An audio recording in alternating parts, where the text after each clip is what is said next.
करते हुए तुम्हारे बच्चों की ये हालत है, तो अगर तुमको कुछ हो गया तो तुम्हारे बच्चे रोड पर कटोरा लेके भीख मांगेंगे, उस दिन को याद कर लो। ना करे कि कहीं कोई ऐसा दिन आ जाए कि अन्नू अपने आप को कुछ कर बैठे, तब तो सारे लोग हाथ मींचते रह जाएंगे, या रामू ही फ्रस्ट्रेशन में आके अपने आप को कुछ कर ले।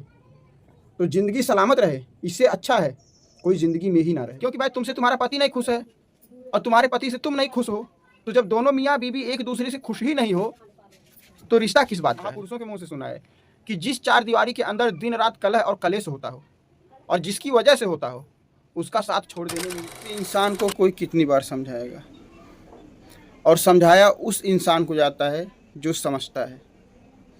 एक ही बातों को बार बार कहना, एक ही चीज़ को बार बार समझाना, जब अगले की समझ में नहीं आ रहा है तो फिर कोई कर भी क्या सकता है। आज रामू का, अन्नू का, प्रीति का, सूरज का, मतलब जो भी मैटर है, आज धीरे धीरे लगभग दोस्तों 15 दिन से ऊपर का ही समय बीत रहा है, करीब 1 महीना पूरा होने वाला है, लेकिन इन लोगों का वीडियो बनाने को लेकर के और कोई बात आगे नहीं आ रही है। वो वीडियो बना के वहाँ सफाई दे रहे हैं, ये वीडियो बना के यहाँ से सफाई दे रही हैं, ये वीडियो बना करके यहाँ से सफाई दे रही हैं, और हम लोग पागल हैं जो इन लोगों का वीडियो देख रहे हैं और इन लोगों को समझाने की कोशिश कर रहे हैं कि रामू बाबू ये मत करो, अन्नू बहनी ये मत करो। आज मैंने रामू का ब्लॉग देखा है, इससे पहले आप लोगों ने देखा होगा रामू कर क्या रहे हैं। दोस्तों देखिए, मैं कभी भी एक तरफा बात नहीं करता हूँ। मैं जानता हूँ गलतियाँ सभी से होती हैं, किसी एक इंसान से गलती नहीं होती है। कुछ गलती हमारी, कुछ गलती तुम्हारी। हाँ, ये होता है भाई, किसी की ज़्यादा किसी की कम। आज अन्नू को 15 दिन से घर छोड़ के गई है, लगभग हुआ होगा 10 दिन, और 10 दिन से रामू अन्नू को खोज रहे हैं, और गली गली चौराहे चौराहे नहीं, शहर शहर खोज रहे हैं, और खोजते खोजते ये इनको खैलाबाद पहुंच गए। अब देखिए, झगड़ा लगाने की बात जो हुई, पता नहीं कहाँ से रामू के बड़े भैया जो विदेश में बैठे, भैया अपने काम से मतलब रखो, काहे बिना मतलब के बीच में टांग लड़ा करके। इतना ज़्यादा बवाल रामू में, अन्नू में कभी नहीं हुआ था जितना इस बार हुआ है। होता भी था तो 2-4 दिन 10 दिन का होता था, फिर दोनों एक हो जाते थे, हंसी खुशी रहते थे। लेकिन इस बार जो मैटर इतना गंभीर कर दिए हैं, जानते हैं क्यों गंभीर हुआ है? गंभीर हुआ है रामू के भाई और भाभी की वजह से। जहां हम 100 बार कहें भैया, जहां मैटर ख़त्म करना हो वहां मट्टी के तेल में आग डालने का काम मत किया करें। तो ये भाई साहब पता नहीं कहाँ से इनको लिंक मिल गया, हाँ, कि अन्नू प्रीति और सूरज के पास है। वो वीडियो तो आपने देखा, सूरज के घर जा कर के रामू ने कितना हंगामा किया। गनीमत ये रही कि उस समय सूरज मौजूद नहीं था, अगर सूरज होता तो बात बहुत आगे बढ़ जाती। अब वहाँ से हंगामा करने के बाद ये यहाँ पर आए। अब अन्नू कहाँ है? अन्नू किसी का फ़ोन रिसीव ही नहीं कर रही थी, चाहे घर वाले या बाहर वाले।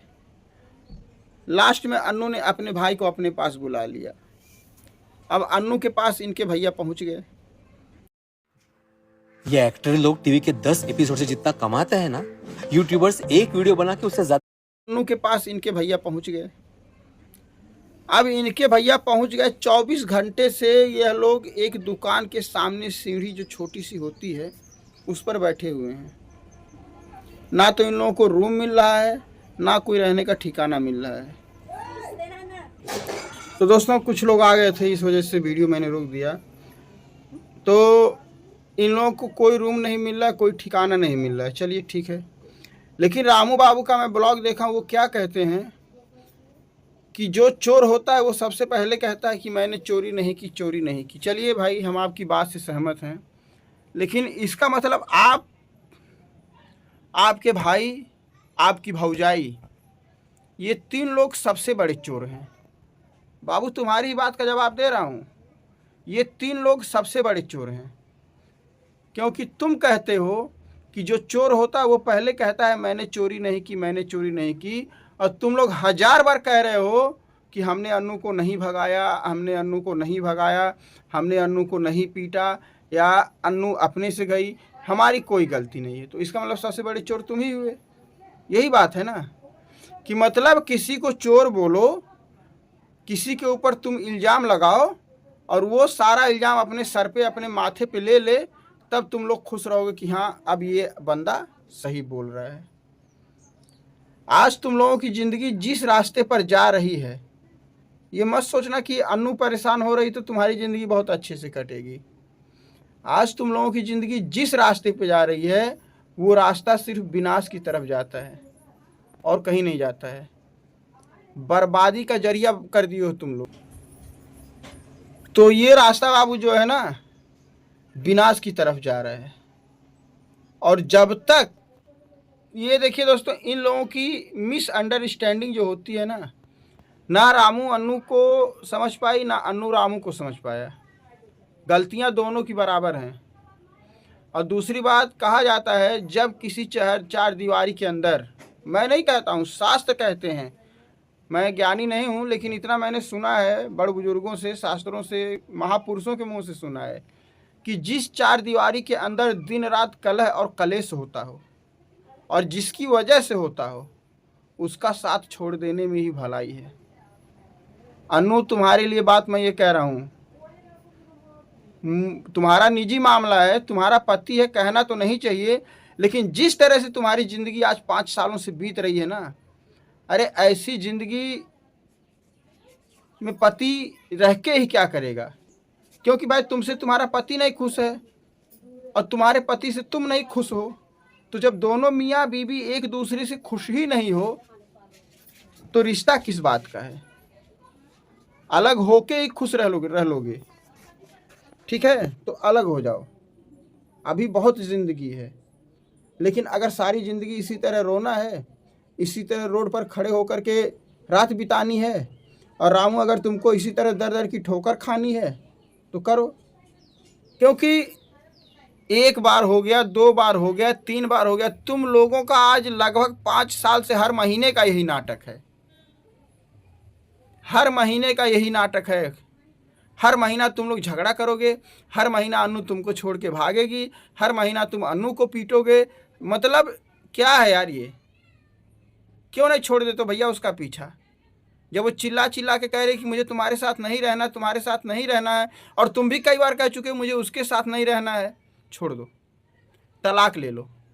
कहते हैं, कहावत है दोस्तों, जान है तो जहान है। मेरी बातें शायद कुछ लोगों को बुरी लगें, लेकिन मैं बहुत सोच समझ के ये बातें कह रहा हूँ। क्यों? क्योंकि आज इतना हो रहा है, कल को इतना भी हो सकता है।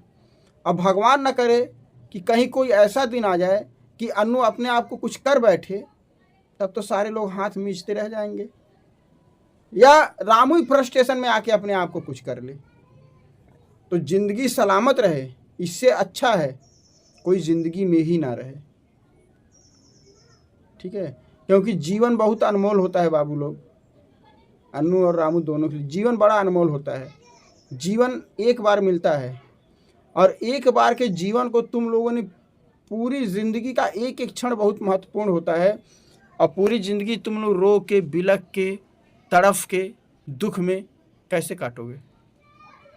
तुम्हारे पास भी कमाने का साधन है, रामू को भाई तुम्हारे। दोस्तों, सरिता विनोद भाई बोल रहे हैं, जो अन्नू और रामू के बारे में वो बहुत ही अच्छा बोल रहे हैं, और सोच समझ के ही वो बोल रहे हैं, और वो मुद्दे की बात बोले हैं आज, जो सही करना चाहिए वो बोले हैं। क्योंकि कितने लोग फेक वीडियो बनाते होंगे, लेकिन सरिता विनोद भैया ना फेक वीडियो नहीं बनाते, एकदम सही बात को बोलते हैं, परफेक्ट है। उनकी बात ना मुझे बहुत ही अच्छा लगता है, बहुत ही अच्छा लगता है, और बहुत अच्छा बोले, तो सोच समझ के बोले हैं। तो अन्नू तुम तय कर लो और क्या डिसाइड करना है, नहीं तो या तो तुम वही करो जो विनोद भैया बोल रहे हैं, वही करो, उसी में तुम्हारी भलाई है। और तुम्हारा साथ तो पब्लिक दे ही रहे हैं, तुम्हारा साथ पब्लिक दे देंगे, कोई टेंशन मत ले।